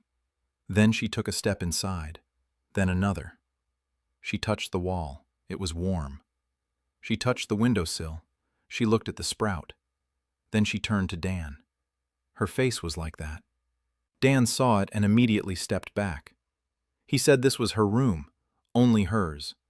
Here, she wasn't the mistress of the house, not the village elder's daughter, not the one who had to feed everyone and think for everyone. Here, she was a person. Just a person. Astrid sat down silently on the floor, next to the cot. Not on the cot, on the floor. She pulled her knees up to her chest and couldn't get up. Dan went out and closed the door. He stood outside in the cold and listened to the silence. Not a sound from the room. Astrid wasn't crying, or maybe she was, but so quietly that not even the wind could hear her. He went over to the greenhouse. Half an hour later, Astrid came out. Her face was calm. Her eyes were slightly red. She walked over to Dan. She stood next to him. She didn't say anything. She just stood there beside him. Dan was checking the seedlings and felt her presence like the warmth of a campfire, quiet and steady. On the 65th day, Una brought news. The Order of Ash was moving toward Holdvik. Not preachers, fighters. Una had spotted their camp 20 kilometers to the southeast. 30 men, armed, spears, axes, torches. The torches meant one thing: arsonists. The order didn't kill. The order burned. Greenhouses, houses, supplies. It destroyed warmth. It brought back the cold. God's mercy. Dan called a council, an expanded one. Bjorn, Astrid, Gunnar, Eirik, Una, Torvin, Hakon, and Sigurd. And Ulf. The chieftain of Wolf's Tooth arrived at the first signal. He brought 10 warriors. 20 kilometers in half a day. His men were fierce and ready. The Order of Ash had taken 2 of Ulf's daughters. 8 years ago. Little girls. They followed the preacher. They never came back. Ulf hadn't forgotten. Ulf had been waiting for an opportunity. Dan spread out a plan on the table, drawn on a piece of sailcloth, Holdvik and the surrounding area. Approaches, positions, wind corridors. He'd spent 3 days making calculations. The map showed everything they needed. 30 Order fighters would come from the southeast. The only land approach was across the isthmus. They'd have to flood the ice, just like at Wolf's Tooth. But 30 isn't the same as 12. 1 trap wouldn't be enough. Dan marked 3 points on the map. First line, the isthmus. Thawed ice.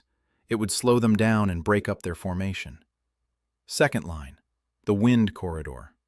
Dan had studied the aerodynamics of Holdvik's streets.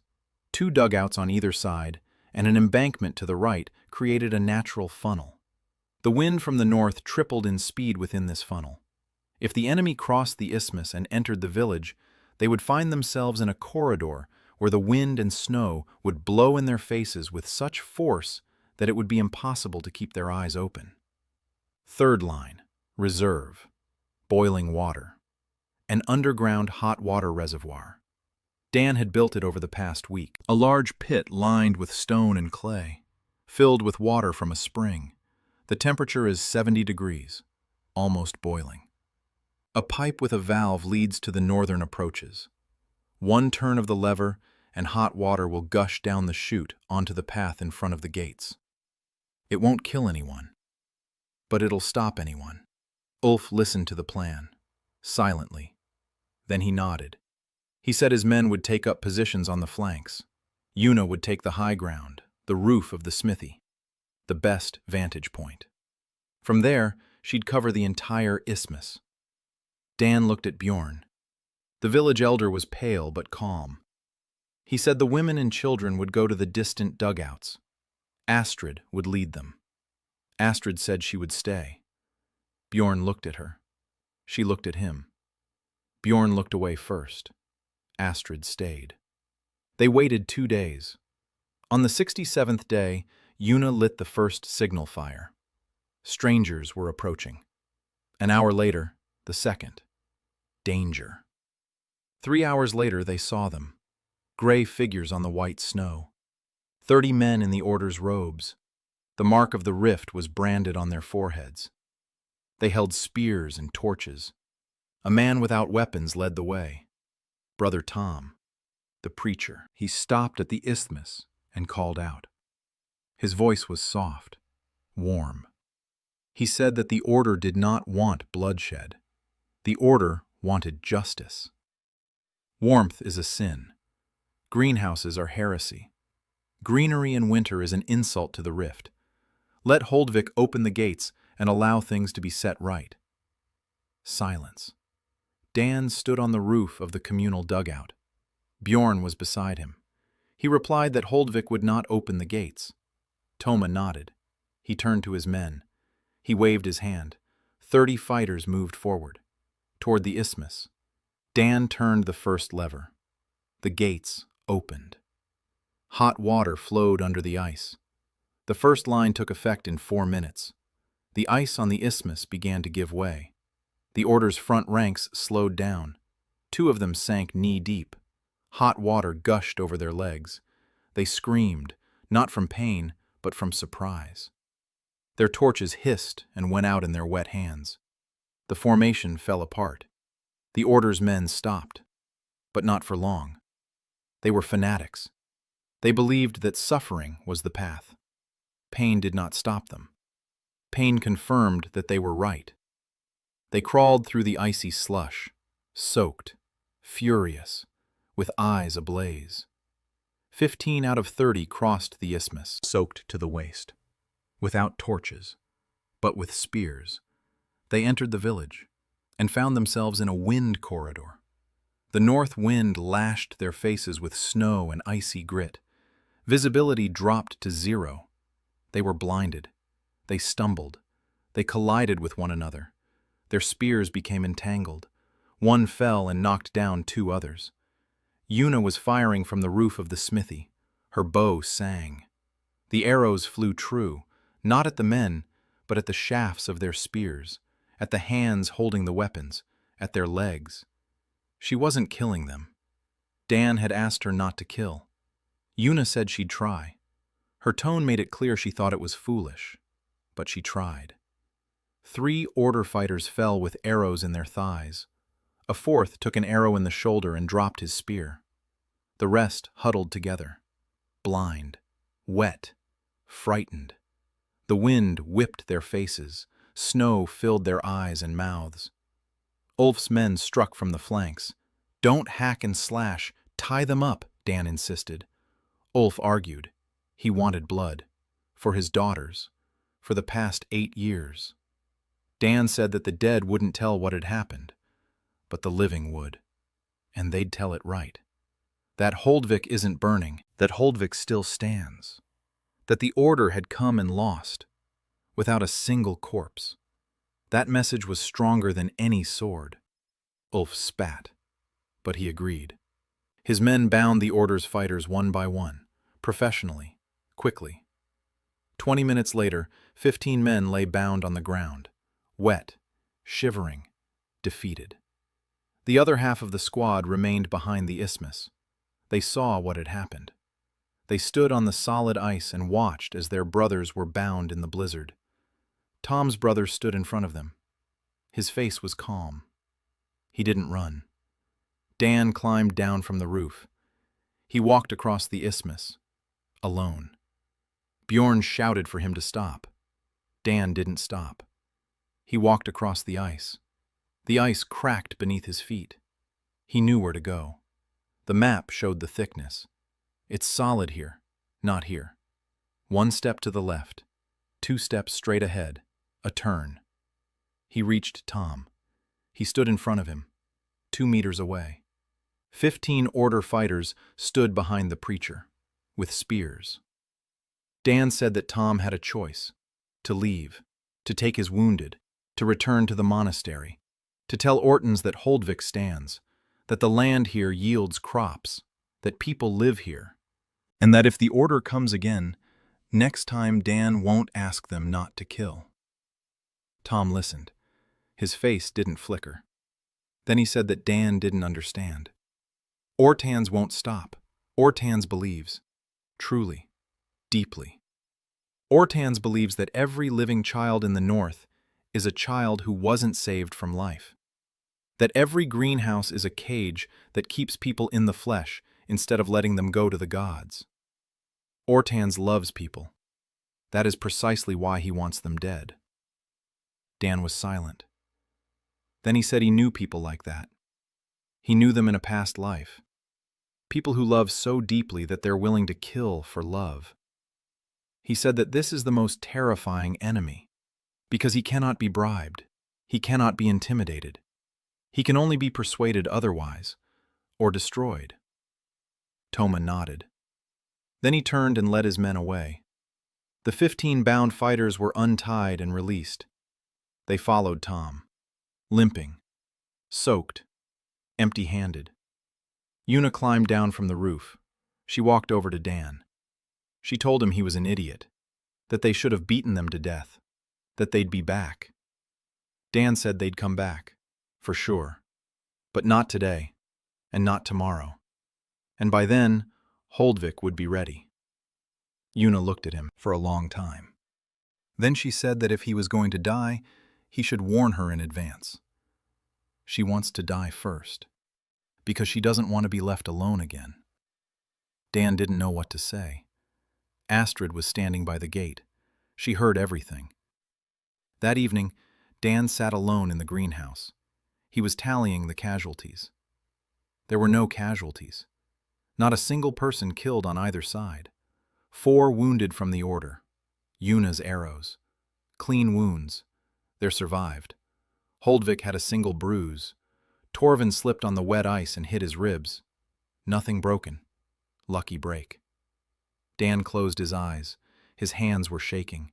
The adrenaline was wearing off slowly. He thought about Ortons, about the man with the kind face who loved children and wanted them dead, about how, sooner or later, they would have to meet, and that it would be the hardest conversation of his life. On the 70th day, Mei Lin So arrived in Holdvik. Dan didn't recognize her at first. A woman in an expensive fur coat on a sleigh pulled by 2 reindeer.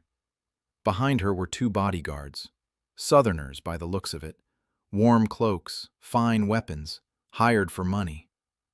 Mei Lin was 24 years old, black-haired, beautiful, with a cold, calculating beauty.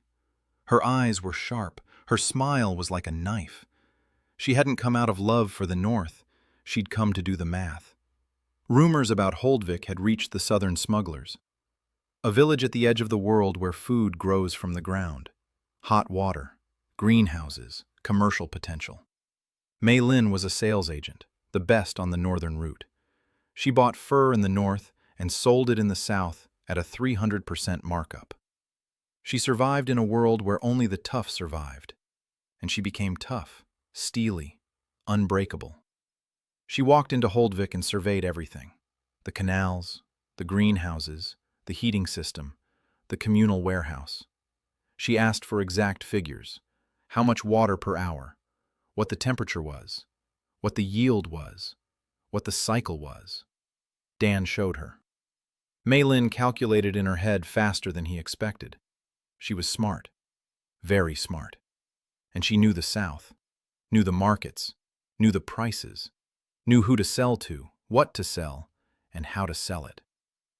Dan realized he needed her. More than just another fighter, more than just another resource. He needed someone who could turn survival into a viable economy. Mei Lin inspected the second greenhouse. She touched the barley sprouts. She calculated the area. She estimated the yield. She said that, at the current rate, Holdwick could become self-sufficient in 3 months. But there was nothing to trade yet. Too little. Dan said there would be more in a year. She raised an eyebrow. He unfolded a plan in front of her. A map of the North, 5 settlements, Holdwick, Wolf's Tooth, 3 villages that had sent refugees and asked for help. Hot springs in each, canals, greenhouses, a unified system, 5 settlements in a year, the Northern League in 2 years. Mei Lin stared at the map for a long time. Then she said he was crazy. Then she asked what share he was offering. Dan didn't have time to answer. Yuna entered the dugout. She saw Mei Lin. She stopped. Mei Lin saw Yuna. She stopped. The silence lasted 4 seconds. Dan counted them. The longest 4 seconds of his entire time in Holdwick. Yuna said one word, her sister's name. Mei Lin turned pale. Beneath her expensive fur coat and southern tan, she turned as white as the snow outside the window. Then she took a step forward. Yuna didn't back down.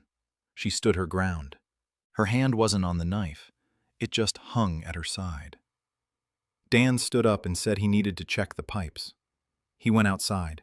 He closed the door. He stood outside in the cold and listened to the silence. Then not the silence. He walked over to the greenhouse.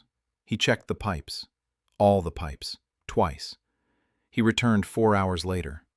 The door to the dugout was open. Mei Lin was sitting by the hearth. Yuna was sitting next to her. Not close, but nearby. Mei Lin had the face of someone who had been crying long and hard. Her eyes were swollen. The fur on her collar was wet. Yuna sat motionless. Her face was stony, but her hand lay on the floor next to her sister's, not touching it, just beside it. Dan entered quietly. He sat down across from them. Mei Ling looked at him. Her eyes were red, angry. She said she hated him for setting this up, for knowing. Dan said he hadn't set it up. Yuna had told him about her sister 3 weeks ago. He'd been looking for Mei Lin through traders. He found her. He sent an invitation via a smuggler to assess Holdwick's trade potential. Mei Lin came for the money, but she found her sister, whom she'd dead for 12 years. Mei Lin was silent. Then she asked what her cut would be. Dan said there was no cut. There was a position, trade representative for the Northern League, which doesn't exist yet. But it will. Mei Lin laughed, hoarsely, maliciously. Then she fell silent. She looked at Yuna. Yuna wasn't looking at her. She was staring at the wall. Mei Lin said she'd stay, for a week, to see. She stayed for 4 months, then forever. That evening, Dan sat in the communal dining hall. Bjorn had expanded it a month ago. A long table, benches, a hearth. 53 people.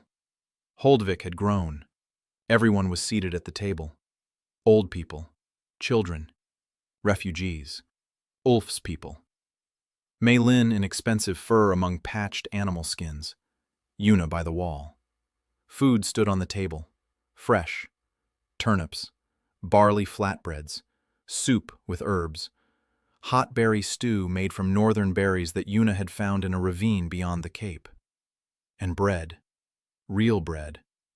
The first bread baked in Holdvik from their own barley. Irma had baked it, crooked, hard, burnt on one edge. The best bread in the world. Dan sat at the edge of the table. He ate in silence. Old man Sven sat across from him, the very one who had lost his son. He took a piece of bread, held it in his hands for a long time, sniffed it, took a bite, chewed. Then he looked at Dan across the table and said hoarsely, "Boy, do you even know what you've done?" Dan shrugged. He said Uncle Sven had made dinner. Half the table was silent. Irma wiped her eyes with her sleeve. Bjorn stared into his bowl and didn't look up. Astrid sat 2 seats away from Dan and smiled quietly, for the first time in all the time Dan had known her. Maylin watched it all, these gray, rough people in patched furs, at the stale bread and murky soup, at the grease-stained walls, at the steam rising from the canals outside the window, at the green sprouts in the pots on the windowsills, at the 4-year-old girl who was eating a turnip and laughing because the turnip was funny-shaped. Maylin realized at that moment that she wouldn't leave.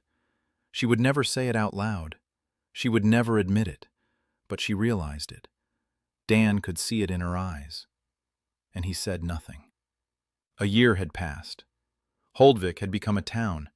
Stone walls around the perimeter, 3 greenhouses, 2 community houses with central heating via ceramic pipes, a blacksmith shop, a bakery, an infirmary, a school for cartographers where teenagers learned to read the land using Dan's maps, a population of 213 people.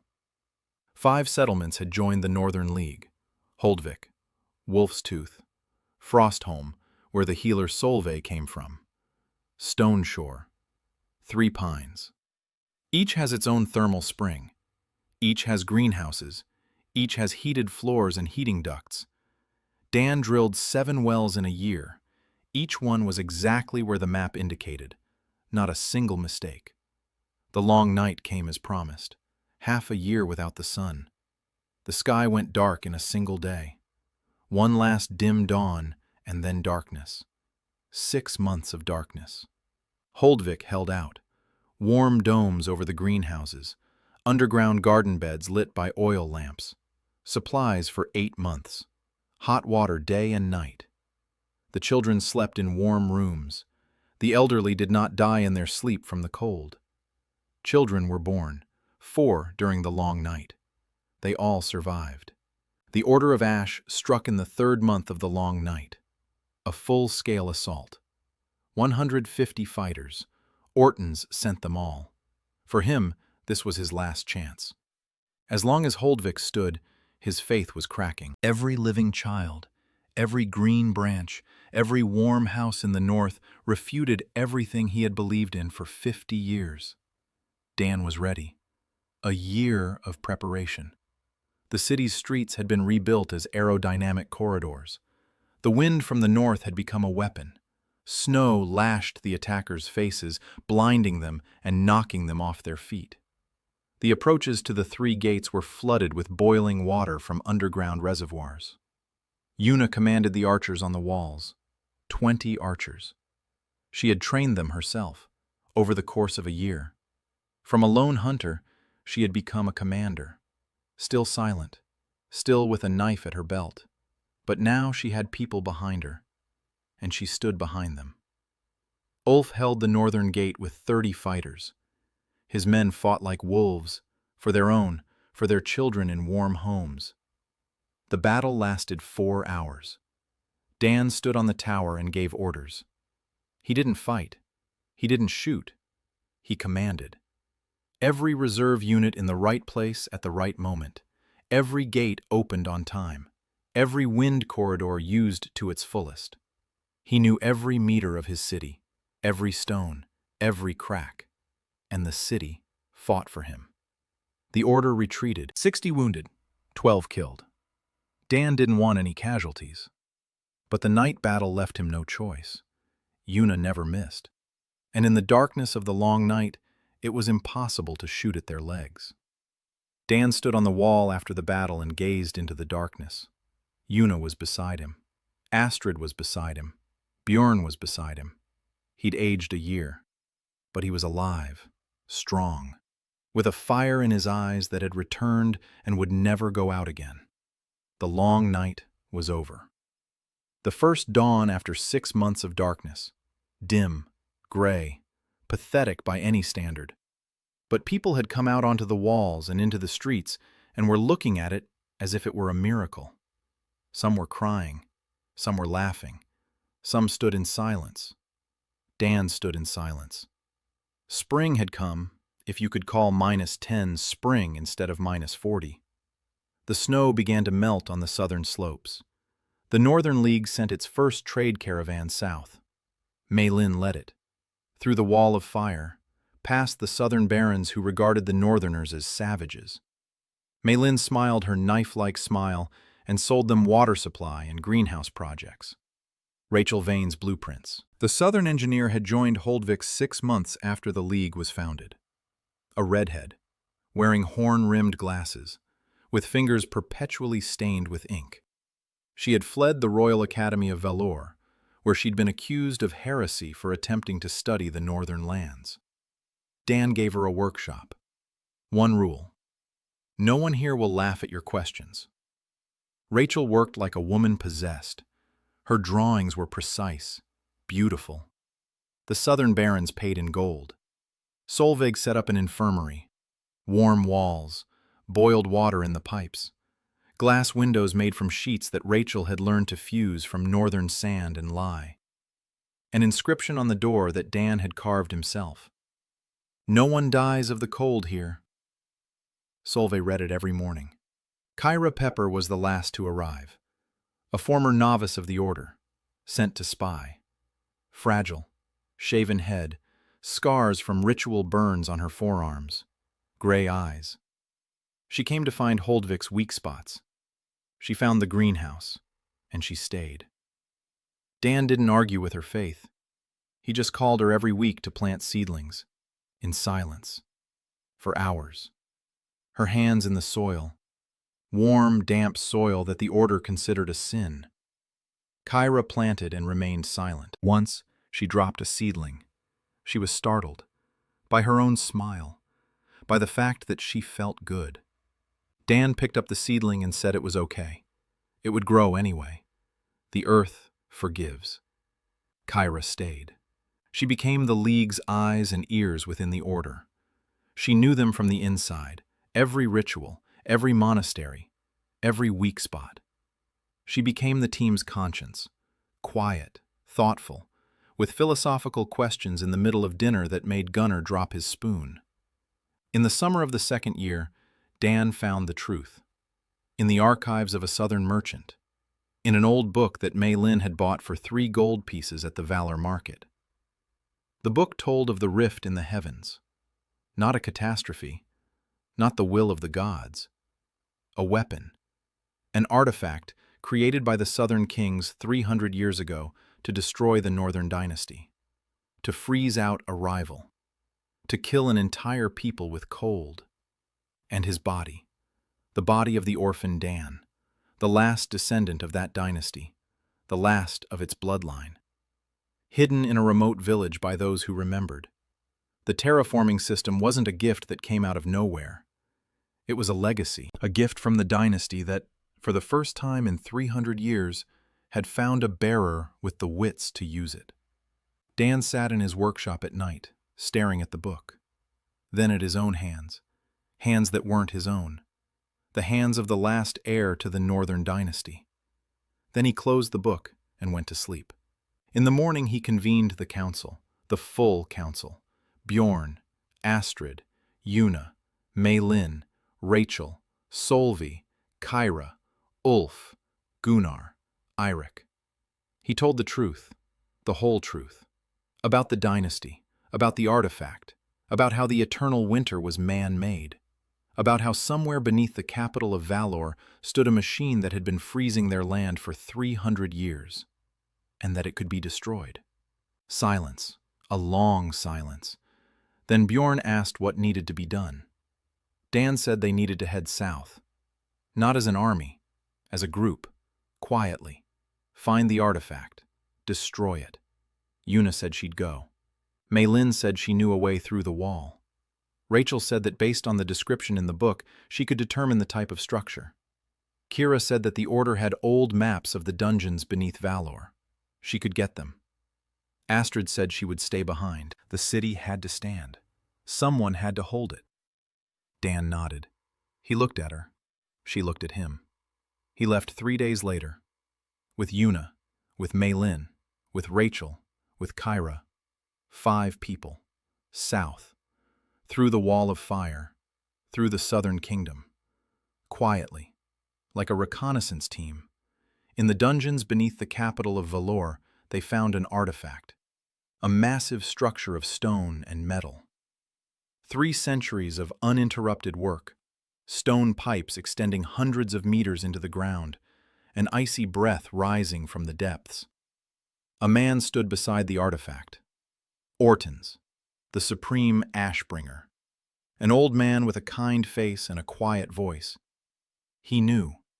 He had always known. He knew that winter was man-made. He knew that the artifact could be destroyed. And he guarded it. Because he believed that winter was necessary. That suffering was necessary. That the cold purifies. They sat down at a table, in the dungeon, beneath the capital of a foreign kingdom. Dan and Ortons. A quiet conversation. No shouting. No weapons. Ortons asked why. Why fight? Why build? People will die anyway. Everyone will die. The warmth will fade. The walls will crumble. The greenhouses will rot. Everything Dan has built will turn to dust in 100 years. In 200. What difference does it make? Winter is eternal. Dan listened. Then he said that Ortans was right. Everything would turn to dust. The walls would crumble. The greenhouses would rot. He himself would die. Everyone would die. But now, right now. In Holdvik, a 4-year-old girl sleeps in a warm room and doesn't wake up in the middle of the night from the cold. For the first time in her life. An old man eats fresh bread. A woman looks at a green sprout in a pot and smiles. Right now. And that's enough. Ortans was silent. For a long time. Then he closed his eyes and stepped away from the artifact. Dan didn't kill the Guardian. He found a weak spot in the structure. An ancient drainage system laid by builders 300 years ago. No one could decipher it. Dan could. The map revealed every crack, every channel, every pressure point. He brought the vault crashing down. He channeled the groundwater through the drainage system. Water gushed onto the artifact. The stone cracked. The metal groaned. The structure that had frozen an entire continent for 300 years crumbled in 4 minutes. The earth trembled. Once. Quietly. Like a person exhaling after a long, long wait. They emerged to the surface. The sky was different. Dan sensed it immediately. The air was softer. The wind was half a degree warmer, imperceptible to an ordinary person. But Dan was no ordinary person.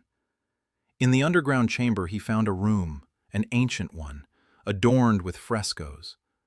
In the last fresco was his own face, along with an inscription in a language he shouldn't have known, but could read fluently. When the endless winter comes, the one who has seen the ice from the other side will return. 300 years ago, the last northern kings imbued an artifact with a prayer. If the dynasty perishes, the gift must find a stranger. One who knows the ice. One who can read the land, to bring it home. Alaska, avalanche, Daniel Reed.